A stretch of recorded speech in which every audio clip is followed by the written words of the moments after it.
Welcome. We are Team YHS and I am your host, Wilson Perez Jr. Today, we will discuss in this short video who Team YHS is, what we have done during the past 2.5 months, and whom we did it for. The majority of Team YHS was gathered on the 31st of August this year, 2010. The purpose of our gathering was to aid the efforts of a particular non-for-profit organization in assisting them by providing a minimum of $1,000 in cash equivalents for their use. At the onset of the project, we made an immense effort to get to know one another and to expose what our strengths and weaknesses were. Thus, within a few short days, we were able to establish some pretty heavy expectations and guidelines for each member of the team. We established roles and responsibilities. We stressed items such as accountability, communication, participation, and integrity. We became very synergistic right from the start, being able to work with one another with ease. It was because of this synergy that we thoroughly impressed the contact for our client, Marcy Dirth, on the day of our first meeting by formally introducing not ourselves, but each other, thoroughly edifying one another to the uttermost. Our client, the agency that Team YHS would be aiding, was Kids House of Seminole Inc. Children's Advocacy Center. Kids House provides a child-friendly facility for information gathering and treatment for victims of abuse. Their mission is to aid children by providing all necessary services for children who are victims of abuse, from report and investigation to treatment and prosecution in a friendly, non-threatening environment. And here are some statistics. 1 in 4 girls and 1 in 6 boys will be sexually abused for the age of 18. More than 100,000 children are maltreated each year in the state of Florida. In the United States, 3 million reports of possible abuse are reported to Child Protective Services each year, involving 5 million children. Kids House helps more than 2,000 children per year find healing and hope. Child abuse is the leading cause of death in children under the age of 4. The first event we held was a car wash in an Arby's parking lot. It turned out far more successful than you originally thought it would be. Man, looking back on that first event, $210 for a car wash? I can't believe that. Mark's gonna be so happy. We only supposed to get $125.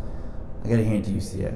The service line and stuff, man, through the classes and the projects, I recommend it to anybody. So after raising $210.90 from our first event, we were on a very good track toward the $1,000 goal. We had a good team effort and considered this event a major success.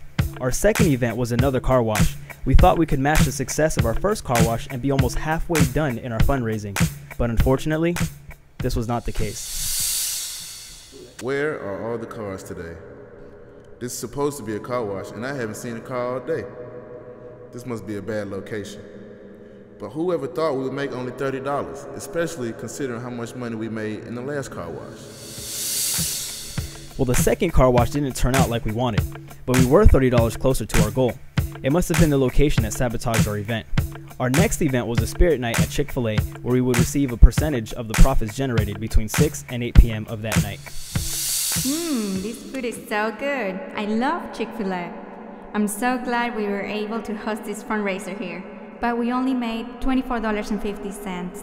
So we should think about new advertisement strategies while we enjoy this delicious meal.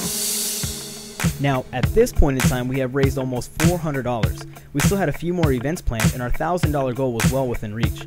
The next event we had planned was a poker tournament. We were soundly confident this would be the biggest event and largest moneymaker for our team. We anticipated having well over 50 people participating. I was so ready to have a huge tournament. We had 8 tables ready to go.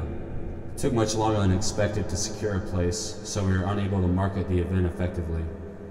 Oh well, at least the few people that came had fun. The poker tournament did not turn out the way we had planned. This was due to a lack of promotion on our part, and the fact that there was a UCF football game that night did not help our situation. Later that night, however, we held a raffle at Route 46 that turned out to be our most profitable event thus far. Wow, I can't believe all these crazy costumes I've seen so far. I thought we would raise about $400, but we actually was able to raise $499. We had a lot of things to raffle off, such as a wine and cheese basket, Orlando Magic tickets, Lowe's gift cards, and a 2-night stay at the Marriott Hotel. We learned a lot through both our successes and through our failures, but what mattered most is what the client thought.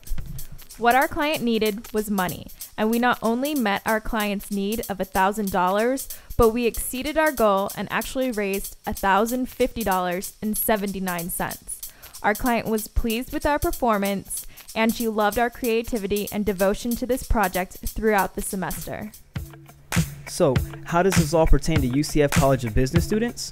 UCF College of Business students are better prepared because they are able to participate on civic engagement. Civic engagement is designed and help identify or address public issues. Now here are some thoughts on service learning.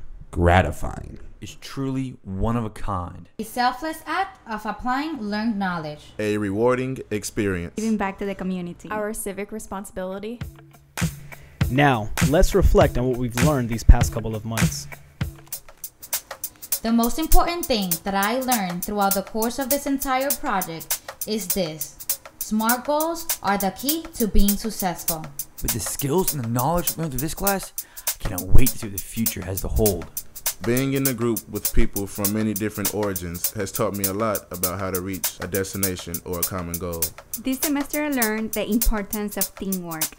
Teams will accomplish great things. That is how we went above and beyond our SMART goal. Through this project, I've learned that serving as a leader is much more than holding a position. It bears heavy responsibility to the project, to the team, and to each individual team member. Wow, this project has opened my eyes to how teamwork can be used to accomplish great things. Experience is the greatest teacher, and each new experience has surpassed the value of the knowledge, studentship, and leadership of every experience prior.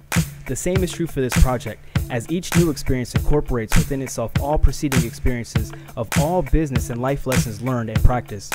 It is the accumulation of such ventures that enables one to proceed to implement an examination of all past learning during the new enterprise.